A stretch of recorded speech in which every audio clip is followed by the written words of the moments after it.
Viewers welcome back on program. So viewers end वाले section ਦੇ ਵਿੱਚ ਆਪਾਂ ਲਿਖਤਾਂ ਸਾਂਝੀਆਂ ਕਰਨ ਜਾ ਰਹੇ ਹਾਂ, ਨਾਲ ਹੀ ਗੁਰਬਾਣੀ ਵਿਚਾਰਾਂ ਦੀ ਸਾਂਝ ਤੋਂ ਨਾ ਪਾਈ ਜਾਈ। ਸੋ ਅਸੀਂ ਚਾਹਾਂਗੇ ਤੁਸੀਂ ਇਸੇ ਤਰ੍ਹਾਂ ਹੀ ਬਣੇ ਰਹਿਣਾ, ਦੇਖਣ ਸੁਣਨ ਲਈ ਲਿਖਣ ਲਈ ਤੁਹਾਡਾ ਸਭ ਦਾ ਬਹੁਤ ਬਹੁਤ ਸ਼ੁਕਰੀਆ ਜੀ। ਡਾਕਟਰ ਸਾਹਿਬ ਕੀ ਕਹਿਣਾ ਚਾਹੋਗੇ? देखो असी फिर सिमट गए हैं आके अखीरले 10 मिनट च। लिखतां तो मैं काफ़ी कढ़िया हुई सी, पर मैं एटलीस्ट शगन के तौर पर एक लिखत जरूर पढ़नी चाहवागा।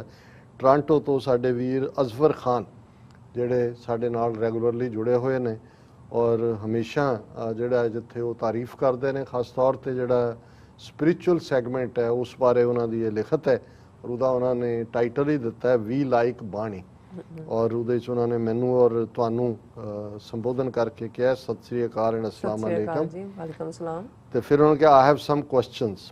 हू writes Rahao in the Bani, not the poet, जिवें उन्होंने सवालिया, क्योंकि असी हर शब्द की विचार करन लगे कहते हैं कि रहाओ की जिहड़ी तुक है वो सेंट्रल आइडिया है।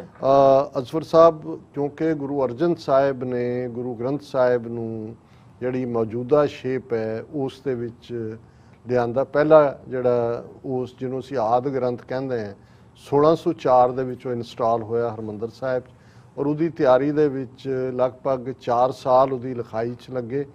और उस तो पहला क्योंकि गुरु अर्जन साहब 18 साल की उम्र च गुरगद्दी ते बैठते हैं और 1606 च उन्हां दी शहादत हुंदी है। सो जिहड़ा एक तां जिहड़ी गुरबाणी 5 गुरु साहबान दी है इंकलूडिंग गुरु अर्जन साहब जिन्हां दी लगभग अद्धी कंपोजिशन उन्हां दी है। जदों गुरु नानक साहब ने गुरु अंगद साहब नूं गुरगद्दी दित्ती ते जिहड़ी बाणी उन्हां दी सी उन्हां नूं दित्ती, गुरु अंगद साहब ने गुरु अमरदास जी नूं दित्ती ते ओह लगातारता नाल गुरु नानक साहब तो चली आई बाणी और अपनी उन्हां दी ऐड सी। सो उहदा जिहनूं असीं एडिटर अज दी ज़बान च कहंदे हैं उहनूं एडिट फाइनली कीता, क्योंकि गुरु साहबान दी बाणी तां ऐस सच है। जिहड़ी भगतां दी बाणी भी बाहरों लिआंदी गुरु नानक साहब जिथे जिथे गए, जिवें बाबा फरीद गंज शक्कर दियोरा ने लिआंदी, कुछ जिहड़ी गुरु अर्जन साहब ने भी जिहड़ी है वो अपने, लेकिन एडिटिंग जिहड़ी है वो गुरु अर्जन साहब ने की। राग 31 रागां दे विच बाणी है और राग दे उत्ते जदों जे श्री राग महला लिखिਆ है किहड़े गुरु दी है ते नाल घर भी लिखिਆ है इसी तरह कबीर साहब दी। सो रहाओ जिहड़ा है ये गुरु अर्जन साहब ने 5वें पातशाह ने जो वो वर्जन आदि ग्रंथ की बनाई है उस दे विच उन्होंने, क्योंकि ज़ाहिर है गुरु साहबान 5 ने हो सकता है पहले 4 ने रहाओ लिखिया होए, सानू नहीं पता है, क्योंकि इस गल नूं यकीनी बनाने लई कि जिहड़ा सोर्स मैटीरियल है उहदा कोई मिसयूज ना होए। गुरु अर्जन साहब ने जो ग्रंथ साहब फाइनली गुरु ग्रंथ साहब तैयार कर लिया तो जिहड़ा भी उहदे लई रा मैटीरियल जां दूसरा इस्तेमाल होया सी वो सारा पानी दे विच जिहड़ा उहनूं डिस्ट्रॉय कर दिता जे आम कहना हो, ताकि एक वर्जन रहे। सो ये दूसरा उन्होंने कहा why I heard other poets the word Nanak in their poetry although not written by Guru Nanak साहब। इहदे च गुरबाणी च गुरु नानक साहब की बाणी तो नानक है ही है, लेकिन जिहड़ी 5 होर गुरु साहबान ने भी बाणी लिखी, गुरु अंगद, गुरु अमरदास, गुरु रामदास, गुरु अर्जन साहब और 9वें पातशाह गुरु तेग बहादुर, क्योंकि 6 गुरुआं की बाणी गुरु ग्रंथ साहब च है। सो उन्होंने 5 गुरुआं ने अपना नाम इस्तेमाल नहीं किया, नानक लफज ही इस्तेमाल। सो सिर्फ नानक 5 गुरु साहबान की जिहड़ी है उस दे नाल ही जुड़िया होया है। बाकी भगतां दी बाणी भगत कबीर जी, रविदास जी, बाबा फरीद जी इस दे नाल है। फिर उन्होंने कहा भी विच script was used by Baba Nanak और संत कबीर फॉर हिज बाणी because Gurmukhi was developed much later.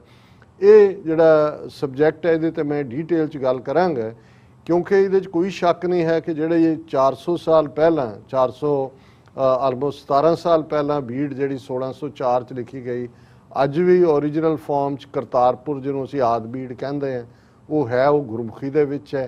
गुरु नानक साहब ने ज़ाहिर है कि भी गुरु अंगद साहब जिहड़े दूसरे गुरु बने उन्हां वो काफ़ी वक्त उन्हां दे कोल रहे, वो स्कॉलर भी सन।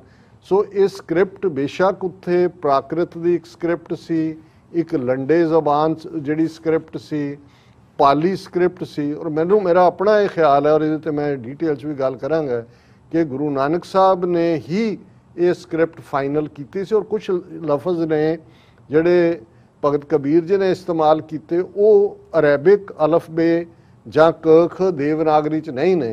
सो पॉसीबल है कि ये रुली हुई स्क्रिप्ट सी, कोडिफाई गुरु नानक साहब ने किया ਔਰ ਇਵੈਂਚੁਅਲੀ ਜਿਹੜਾ ਹੈ ਉਹ ਗੁਰੂ ਗ੍ਰੰਥ ਸਾਹਿਬ ਦੇ ਰੂਪ ਚ ਫਾਈਨਲੀ ਆਂਦੀ ਹੈ। ਫਿਰ ਉਹਨਾਂ ਨੇ ਕਿਹਾ can we hear next time Baba Guru Nanak sacred poetry on this programme.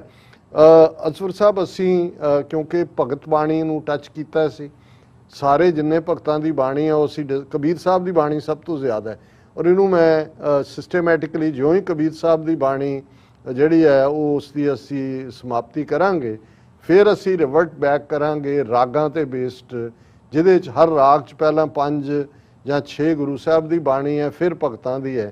ਸੋ ਇਹ ਔਰ ਅਖੀਰ ਚ ਉਹਨਾਂ ਨੇ ਕਿਹਾ ਕਿ doctor sahib we like your programme and also love Gurbani, which gives a taste of pure spirituality and total devotion to Ek Onkar. We like your choice and introduction of the faith. So ਅਸਫਰ ਸਾਹਿਬ ਬਹੁਤ ਬਹੁਤ ਸ਼ੁਕਰੀਆ।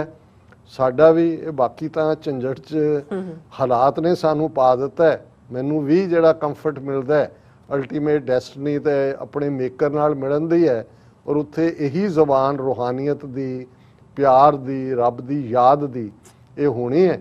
ਔਰ ਤੁਹਾਡਾ ਬਹੁਤ ਬਹੁਤ ਸ਼ੁਕਰੀਆ ਕਿ ਤੁਸੀਂ ਇੱਕ ਬੜੀ ਇਸ ਨੂੰ ਉਸੇ ਹੀ ਰੰਗ 'ਚ ਦੇਖਦੇ ਹੋ ਜੋ ਸਾਡਾ ਮਕਸਦ ਵੀ ਹੈ ਕਿ ਰੂਹਾਨੀਅਤ ਦਾ ਸੁਨੇਹਾ ਜਿਹੜਾ ਮਜ਼ਹਬਾਂ, ਮੁਲਕਾਂ, ਸਰਹੱਦਾਂ ਤੋਂ ਪਾਰ ਰੂਹਾਂ ਦੇ ਸਫ਼ਰ ਦਾ ਮੈਸੇਜ ਹੈ, ਔਰ ਗੁਰੂ ਨਾਨਕ ਸਾਹਿਬ ਦਾ ਔਰ ਗੁਰਬਾਣੀ ਜਿਹੜੀ ਤੁਰਕੀ ਬਾਣੀ ਦੇ ਲਈ ਹੈ ਉਹ ਸਾਰੀ ਇਨਸਾਨੀਅਤ ਲਈ ਹੈ, ਕਿਸੇ ਇੱਕ ਇਨਸਾਨ ਲਈ ਨਹੀਂ ਹੈ।